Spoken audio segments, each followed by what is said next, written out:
বিশ্বকাপে লিওনেল মেসির ৮ গোল ৪ অ্যাসিস্ট, রদ্রির ০ গোল ০ অ্যাসিস্ট। অথচ বিশ্বকাপের সেরা খেলোয়াড়ের পুরস্কার পেলেন স্পেনের রদ্রি। আর্জেন্টিনার মেসিকে সেইখানে দ্বিতীয় সেরার পুরস্কার নিয়েই সন্তুষ্ট থাকতে হলো কেন? গোল্ডেন বলটা কিভাবে রদ্রি আসলে পেয়ে গেলেন? মেসির এই না পাওয়াটা কি আসলে যৌক্তিক?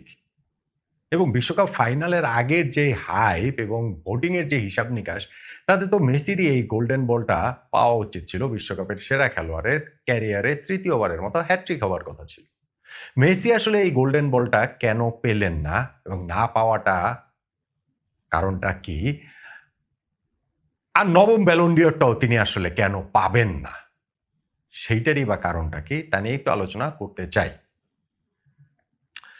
দেখুন, ২০২২ বিশ্বকাপে আর্জেন্টিনা শুধুমাত্র বিশ্বকাপ জেতেনি, ব্যক্তিগত যে বড় ৪টা পুরস্কার রয়েছে তার মধ্যে ৩টেই তারা জিতে নিয়েছিল।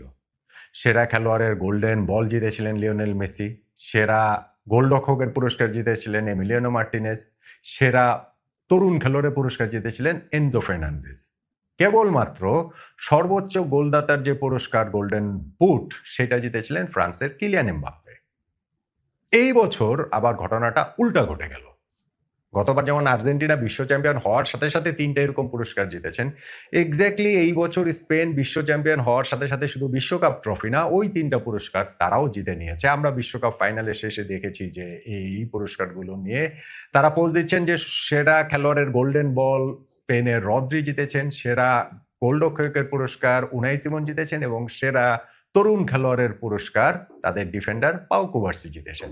এবং এইখানটাতেও কিলিয়ান এমবাপ্পে গোল্ডেন বুটটা জিতে নিয়েছেন, সর্বোচ্চ গোলদাতার পুরস্কার। এখন ফাইনালের আগের যে হিসাব নিকাশ ছিল, সেই হিসাব নিকাশে লিওনেল মেসি তো গোল্ডেন বল জিতছেনই, তিনি গোল্ডেন বুটটা জিততে পারবেন কিনা সেইটা নিয়েই ব্যাপক আলোচনার জায়গা ছিল। স্পেশালি কিলিয়ান এমবাপ্পে যখন তৃতীয় চতুর্থ স্থানের ওই যে ম্যাচটা ফ্রান্স ভার্সেস ইংল্যান্ড, সেইখানটাতে তিনি ২ গোল করলেন, ১ অ্যাসিস্ট করলেন, ১০ গোল ৪ অ্যাসিস্ট হয়ে গেল। ফলে লিওনেল মেসিকে ফাইনালে যদি এমবাপ্পেকে টপকাতে হয়, তাহলে হয় তার হ্যাট্রিক করতে হবে, অথবা তাকে ২ গোলের সঙ্গে ১ অ্যাসিস্ট করতে হবে, নইলে তিনি গোল্ডেন বুট জিততে পারবেন না ক্যারিয়ারে প্রথমবারের মতো। এবং সেইখানে অনেক রকম কনস্পিরেসি থিওরি দেখেছি আমরা সোশ্যাল মিডিয়াতে, যে ফিফা এইবার আর্জেন্টিনার বিপক্ষে চলে গিয়েছে, লিওনেল মেসির বিপক্ষে চলে গেছে, তিনি যেন গোল্ডেন বুট জিততে না পারেন। ফলে ফিফা, ইংল্যান্ড, ফ্রান্স সবাই মিলে ম্যাচ ফিক্সিং করেছে, পাতানো ম্যাচ খেলেছে এবং এমবাপ্পেকে গোল অ্যাসিস্ট করতে দিয়েছে। আমি তখন এটা নিয়ে আলোচনা করেছিলাম যে ঠিক আছে, এটা সমর্থকদের কথা, কিন্তু এটাকে একটা সোশ্যাল মিডিয়া ক্যাম্পেইনের পর্যায়ে নিয়ে যাওয়াটা যে না এই ঘটনাটাই ঘটেছে, এটা যে বিশ্বাস করার কত মানুষ ছিলেন, এইটা আমি আবার পরে দেখছিলাম যে মানে ঘটনাটা কি, যে পুরো ওয়ার্ল্ড কাপ একরকম হিসাব নিকাশ দেখলাম যে না, মানে এই সোশ্যাল মিডিয়ার হাওয়ায় যে ফিফা আর্জেন্টিনার পক্ষে কাজ করছে। এটা অবশ্য শুধু সোশ্যাল মিডিয়া না, এটা ধরেন হচ্ছে গিয়ে গ্লোবালিও এটা আলোচিত হয়েছে, এটা শুধু আমাদের এখানে না। ইনফ্যাক্ট আর্জেন্টিনার প্রেস কনফারেন্সও, একাধিক প্রেস কনফারেন্সে এটা নিয়ে প্রশ্ন হয়েছে যে ফিফা আর্জেন্টিনাকে ফেভার করছে, রেফারিং দিয়ে ফেভার করছে। ফাইনালের আগের মানে ওই আবহতন্দি স্পেনের কোচ বলেন কিংবা তাদের ওই প্লেয়াররা বলেন, রেফারিংটা যেন ঠিকঠাক হয়, আর্জেন্টিনার ফেভার না করে, এরকম কথাবার্তা তারা আসলে বলেছেন। এখন ফিফার সঙ্গে কি আর্জেন্টিনার যে চুক্তি, সেই চুক্তি কি ভেস্তে গেছে? যে ফিফা আর্জেন্টিনাকে ওয়ার্ল্ড কাপ সহ সব জেতাবেন? এখন তো ওয়ার্ল্ড কাপ তো জেতালেনই না, মেসির যে গোল্ডেন বুট তো জেতালেন না, মেসির যে গোল্ডেন বলটা একেবারে নিশ্চিত ছিল সেইটা পর্যন্ত হচ্ছে গিয়ে মেসিকে জিততে দেওয়া হলো না। রদ্রি সেটা জিতে নিলেন, যেই রদ্রির পুরো ওয়ার্ল্ড কাপে একটাও গোল নেই, একটাও অ্যাসিস্ট নেই। মেসি সেখানে ৮টা গোল আছে, ৪টে অ্যাসিস্ট রয়েছে। ফলে গোল্ডেন বলটা তিনি আসলে জিতবেন না কেন? গোল্ডেন বলে যেই হিসাবটা, সেইটা হচ্ছে কি টুর্নামেন্টের সেরা খেলোয়াড়ের পুরস্কার, কিন্তু সেইখানটাতে একটুখানি ফাঁক আছে বা ফাঁক ছিল, যে ফাইনালের আগ পর্যন্ত হিসাবটা ছিল। এইবার গোল্ডেন বলের হিসাবটাতে ফাইনালের রেজাল্টটা ইনক্লুড হয়েছে বলেই আমার আন্ডারস্ট্যান্ডিং। কেননা ফিফা থেকে যেই প্রেস রিলিজটা দেওয়া হয়েছে, ফিফার ওয়েবসাইটে গেলে আপনি এখনো সেটা দেখবেন, মানে তার যে নিউজটা করা হয়েছে, সেইখানে রদ্রির ফাইনালের পারফরমেন্স উল্লেখ করা হয়েছে। তিনি যে ১০৫টা পাস দিয়েছেন, তার মধ্যে ১০১টা যে অ্যাকুরেট পাস, ৮০টা যে তিনি ডুয়েল জিতেছেন, 2টা যে চান্স ক্রিয়েট করেছেন, এই সব কিছু কিন্তু ওই গোল্ডেন বলের ওই হিসাব নিকাশের মধ্যে, স্টোরিটার মধ্যে ফিফা ওয়েবসাইটে সেটা উল্লেখ রয়েছে। ফলে ফাইনালের যে পারফরমেন্সটা, সেইটা এইখানটাতে কাউন্ট হয়েছে বলেই লিওনেল মেসির চেয়ে রদ্রি এগিয়ে গেছেন।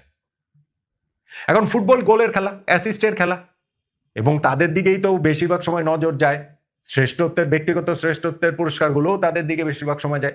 ইনফ্যাক্ট এই রদ্রি যে বছর দুয়েক আগে ব্যালন ডিওর জিতেছিলেন, সেইবারও এটা নিয়ে ব্যাপক আলোচনা, সমালোচনা, অনেক কিছুই আসলে হয়েছে। ব্রাজিলের ভিনিসিয়াস জুনিয়র, রিয়াল মাদ্রিদের ইনফ্যাক্ট ওই সিজনের কারণে তিনি কেন জিততে পারেননি ওইটা নিয়ে অনেক কথা বলতে হয়েছে। কিন্তু রদ্রি ওই জায়গাটাতেও যেমন তার পজিশনটা, ডিফেন্সিভ মিডফিল্ড পজিশনটাতে ওই সিজনটাতে তিনি যেমন খেলেছেন সেটা নিয়ে জিতে নিয়েছেন, ঠিক তেমনিভাবে এই ওয়ার্ল্ড কাপেও তিনি এই যে কোনো গোল করেন নাই, অ্যাসিস্ট করেন নাই, কিন্তু স্পেন যে এত অসাধারণ ফুটবল খেললো, এই যে সম্মোহিনী ফুটবলটা যে তারা খেললো, এই যে তারা পাসের মায়াজাল বিছিয়ে দেওয়া ফুটবলটা যে খেললো, সেটার মেইন কন্ডাক্টর হচ্ছেন গিয়ে এই রদ্রি। মানে আপনি পুরো টিমটাকে একসাথে গাঁথা রাখা, যে অর্কেস্ট্রা আছে না, অর্কেস্ট্রার যে কন্ডাক্টর, যে অনেক অনেক ওইখানে বাজিয়ে থাকেন, অনেক অনেক মিউজিশিয়ান থাকেন, কিন্তু সব কিছুকে একসাথে গাঁথেন ওই কন্ডাক্টর। সেই কন্ডাক্টর হচ্ছে গিয়ে স্পেনের এই রদ্রি। এইবারের ওয়ার্ল্ড কাপে তিনি যেমন ডিফেন্সের সামনে শিল্ড হয়েছিলেন, তিনি যেমন অনেকগুলা ইন্টারসেপ্ট করেছেন, তিনি যেমন অনেকগুলা অ্যাটাক তৈরি করেছেন, তিনি তেমনি প্রতিপক্ষকে একেবারেই নাস্তানুভূত করে দিয়েছেন। আপনার ফাইনালেও দেখেছি লিওনেল মেসি যে এরকম একটা নিষ্প্রভ ম্যাচ কাটালেন, যেটা আমার দেখা মেসির সবচেয়ে নিষ্প্রভ ম্যাচ তার ক্যারিয়ারে, সেইখানটা তো রদ্রির রোলটা খুবই খুবই গুরুত্বপূর্ণ। ফলে আমি মনে করি যে এইটা যে একটা সম্মিলিত ফুটবল যে খেলা, সেই জায়গাটাতে, এবং স্পেন যখন ওয়ার্ল্ড চ্যাম্পিয়ন হয়েছে তখন সেই ওয়ার্ল্ড চ্যাম্পিয়ন দলের একজনই এইটা আসলে সেরা খেলোয়াড়ের পুরস্কারটা ডিজার্ভ করেন। সেই ডিজার্ভিং উইনার রদ্রি বলে আমার কাছে মনে হয়। এখন দেখেন, মেসি 2014 সালে গোল্ডেন বল তিনি জিতে, 2022-এরটা নিয়ে কোনো প্রশ্ন নাই, সেটা আর্জেন্টিনা চ্যাম্পিয়ন হয়েছে, মেসি সেরা খেলোয়াড় পুরস্কার জিতে। 2014-তে যে তিনি জিতেছেন সেইখানটাতে তিনি তো আর্জেন্টিনাকে চ্যাম্পিয়ন করাতে পারেননি, রানার্স আপ হয়েছিল, এবং গোল্ডেন বল হাতে নিয়ে মেসির সেই বিমর্ষল ছবিটা কথা নিশ্চয়ই আমাদের মনে রয়েছে। তবে ওই ওয়ার্ল্ড কাপ যে চ্যাম্পিয়ন হয়েছে জার্মানি, তাদের যে সুপার আউটস্ট্যান্ডিং কোনো প্লেয়ার ছিল সেইটা হয়তো বা বলা যাবে না। যেমন সেবার সিলভার বল জিতেছিলেন হচ্ছে থমাস মুলার জার্মানির, তার মানে জার্মানি হচ্ছে কি বেস্ট প্লেয়ার তিনি ওইখানটাতে ছিলেন। আরও তাদের অনেকের অবদান ছিল ওইখান থেকে, টনি ক্রুজ ওয়ার্ল্ড কাপটাতে সুপার খেলেছেন, ওই ওয়ার্ল্ড কাপটাতে মানুয়েল নয়ের সুপার খেলেছে, অনেকেই সেখানটাতে ছিলেন। কিন্তু আছে না যে একেবারে আউটস্ট্যান্ডিং পুরো টিমটা, এইবার স্পেনের রদ্রির ক্ষেত্রে আমরা যেটা বলতে পারছি সেইটা তো আসলে ছিল না। আর আরেকটা জিনিস হচ্ছে কি, এর আগেও গোল্ডেন বলের ক্ষেত্রে সেরা খেলোয়াড়ের ফাইনালের আগে সেটা নির্ধারিত হয়েছে। আমি আগেও একটা আলোচনাতে বলেছিলাম, যেমন 1998 বিশ্বকাপের গোল্ডেন বল জিতেছিলেন ব্রাজিলের রোনালদো, অথচ ফাইনালটাতে তিনি কিরকম নিষ্প্রভ ছিলেন, তার ওই রহস্যময় অসুস্থতা, তিনি খেলবেন না, টিম শিটে নাম ছিল না, পরে ইনক্লুড হয়েছেন, কিন্তু ব্রাজিলের পরাজয়টা তিনি ঠেকাতে পারেন এবং তিনি আসলে পুরো ম্যাচটাতে দর্শক হয়েছিলেন। আবার 2002 ওয়ার্ল্ড কাপে অলিভার কান গোল্ডেন বল জিতেছেন সেরা খেলোয়াড়ের পুরস্কার, জার্মানির গোলকিপার, কিন্তু ফাইনালে ব্রাজিল যে জার্মানিকে 2-0 হারিয়ে দিয়েছে, সেইখানে কিন্তু প্রথম গোলটা সেই অলিভার কানের ভুলেই রোনালদো পেয়ে গিয়েছিলেন। ফলে ওইখানটাতে একেবারে যথার্থভাবে ওই মূল্যায়নটা হয়েছে বললে তার মনে হয় না। এবং আপনি যদি এখন চিন্তা করেন, 98 বিশ্বকাপের গোল্ডেন বল আসলে জিনেদিন জিদানের পাওয়া উচিত, ব্রাজিলের রোনালদোর না। আপনি পুরো বিশ্বকাপের হিসাব যদি করেন, 2002 বিশ্বকাপের আবার গোল্ডেন বলটা রোনালদোর পাওয়া উচিত, অলিভার কানের না। সো ওই রকম ব্যাপার সে ছিল। কিন্তু এইবারের ওয়ার্ল্ড কাপটাতে লিওনেল মেসি এবং রদ্রি যে ব্যাপারটা হয়েছে, সেইখানটাতে আমার মনে হয়েছে যে ফাইনালের ম্যাচের পারফরমেন্সটা যদি আপনি কাউন্ট করেন, তাহলে রদ্রির এই পাওয়াটা যৌক্তিক বলেই আমার কাছে মনে হয়। এবং ঠিক আছে, মানে স্পেন এখানটাতে চ্যাম্পিয়ন হয়েছে, তাদের যে মূল খেলোয়াড়, এবং সেটা হচ্ছে গিয়ে দলীয় ঐক্যই তো স্পেন চ্যাম্পিয়ন হয়েছে, এবং তাদের মানে দলীয় পারফরমেন্স, এবং সেইখানটাতে সবচেয়ে গুরুত্বপূর্ণ প্লেয়ার এই রদ্রি, ফলে তার এই গোল্ডেন বল পাওয়াটা যৌক্তিক বলে আমার কাছে মনে হয়। ওই যে ফিফা ষড়যন্ত্র, আর্জেন্টিনার সাথে এক সময় হাত ছিল, তারপরে আবার সেইটা হচ্ছে গিয়ে এখন আবার সেই চুক্তি ভেস্তে গেছে, এগুলো সোশ্যাল মিডিয়ার কথাবার্তা, এগুলোর আসলে কোনো সারবত্তা আছে বলে আমার কাছে মনে হয় না। আর আরেকটা জিনিস যেটা, সেটা হচ্ছে ধরেন গোল্ডেন, মানে মেসির ক্ষেত্রেও যদি আমি বলি Ballon d'Or, 9th Ballon d'Or তিনি জিততে যাচ্ছেন। যদি এবার তিনি বিশ্বকাপ জিতেন তাহলে তিনি 9th ব্যালন ডিওর জিতেন, ওইটা লোডিং ছিল নিশ্চিত। কিন্তু এখন যেহেতু তিনি বিশ্বকাপ জেতেননি, আমার মনে হয় না যে মেসি আর মনে হয় না ওই চান্সই আসলে না। বিশ্বকাপের সেরা খেলোয়াড় পুরস্কার জেতেননি তিনি, বিশ্ব সেরা, এই পুরো বছরের সেরা খেলোয়াড় পুরস্কারটা তিনি কিভাবে জিতবেন? তিনি খেলেন মেজর লিগ সকারে, সেইটার পারফরমেন্স তো আর এখানে ধর্তব্য অত বেশি হয় না ব্যালন ডিওরের হিসাবটাতে। হ্যাঁ, ব্যালন ডিওর 1995 সাল পর্যন্ত যে হিসাবটা ছিল শুধুমাত্র ইউরোপের ফুটবলারদের জন্য সেইটা পুরস্কারটা ছিল। 1995 থেকে সেটা উন্মুক্ত হয়েছে যে না, ইউরোপিয়ান লিগে খেলা ফুটবলার, সেটা যেই দেশের হোক না কেন, যেমন প্রথমবারই লাইবেরিয়ার জর্জ ওয়েয়া জিতেছিলেন, যিনি এসি মিলান ইতালির ক্লাবটা ইউরোপের একটা ক্লাবে খেলছেন। আর 2007 সাল থেকে হয়েছে যে না, পৃথিবীর যে কোনো দেশের যে কোনো লিগে খেলোয়াড়দের ক্ষেত্রেই সেটা আসলে প্রযোজ্য। তো সেই হিসাবে এমএসএল এর এটা কাউন্ট হতো না মেজর লিগ সকারে মেসির পারফরমেন্স, কিন্তু বিশ্বকাপ পারফরমেন্স, আর্জেন্টিনাকে বিশ্বকাপ জেতাতে পারলে তিনি শিওরলি আমার মনে হয় যে ব্যালন ডিওরটা জিতেন। যেহেতু তিনি ওইটা জেতাতে পারেননি আর্জেন্টিনাকে, so Ballon d'Or, 9th Ballon ডিওরও মেসির আসছে বলে আমার কাছে মনে হয় না। গত বছর আর্জেন্টিনা শুধুমাত্র বিশ্বকাপ জেতেন, আমি বলছিলাম ইন্ডিভিজুয়াল সকল অ্যাওয়ার্ডই তারা জিতেছিল, বাকি তিনটা ওই বিরিয়ানিতে এলাচ হিসেবে ছিলেন এমবাপ্পে। আর এইবার আবার স্পেন বিশ্বকাপ জেতেনি, সব ইন্ডিভিজুয়াল তিনটা পুরস্কারই জিতেছে, ওইবারও বিরিয়ানিতে এলাচ সেই ফ্রান্সের এমবাপ্পেই হয়ে আছেন। কিন্তু এটা আসলে ডিজার্ভিং হয়েছে বলেই আমার কাছে মনে হয়। ধরেন সেরা তরুণ খেলোয়াড় পুরস্কারে পাউ কুবার্সির প্রতিদ্বন্দ্বী স্পেনের তার সতীর্থ লামিন ইয়ামাল ছিলেন, কিন্তু আমি মনে করি পাউ কুবার্সিটা অবশ্যই যথার্থ।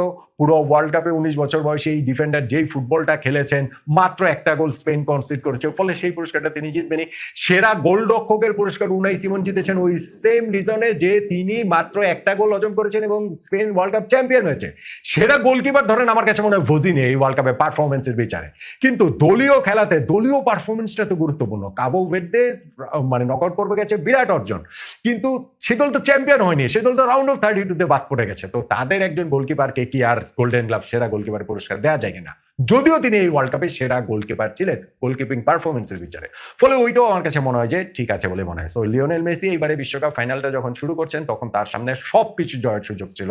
অবভিয়াসলি সেরা তরুণ খেলোয়াড় তো না বা সেরা গোলকিপার না, কিন্তু ধরেন গোল্ডেন বল, গোল্ডেন বুট, বিশ্বকাপ, এই তিনটা পুরস্কারই লিওনেল মেসি জিতেন এবং সেই ক্ষেত্রে ব্যালন ডিওরটাও আসলে চলে আসতো। কিন্তু শেষটা যেভাবে হলো, মেসি যেহেতু বিশ্বকাপটা জিততে পারলেন না, ফাইনালটা তার অত বাজে পারফরমেন্সটা হলো। ধরেন গত ওয়ার্ল্ড কাপ ফাইনালটাতে স্পেন হেরে গেছে, কিন্তু কিলিয়ান এমবাপ্পের যে পারফরমেন্স ছিল, এই ওয়ার্ল্ড কাপ ফাইনালে আর্জেন্টিনা হেরে যাওয়া সত্ত্বেও যদি লিওনেল মেসির ওরকম পারফরমেন্স থাকতো, ওই রকম তিনি হ্যাটট্রিক করতেন এমবাপ্পের মতো, তাহলে গোল্ডেন বল, গোল্ডেন বুট সবই তিনি আসলে জিততেন। বিশ্বকাপ না জিতলেও ব্যালন ডিওরটা তখনও জিততেন বলে আমার মনে হয় না। কিন্তু এখন যেহেতু মেসি বিশ্বকাপ জিততে পারেনি, ফাইনালে পারফরমেন্সটাও ভালো না, ফলে এই মেসির আর বিশ্বকাপও জেতা হলো না, তার গোল্ডেন বলও জেতা হলো না, গোল্ডেন বুটও জেতা হলো না, ব্যালন ডিওরটা আসলে জেতা হচ্ছে না বলে আমার মনে হয়। এবং রদ্রি কোনো গোল না করে, অ্যাসিস্ট না করেও যে গোল্ডেন বল জিতেছেন, সেটা আমি 100% মনে করি যৌক্তিক সিদ্ধান্ত, যদিও এর সঙ্গে আপনি দ্বিমত করতেই পারেন।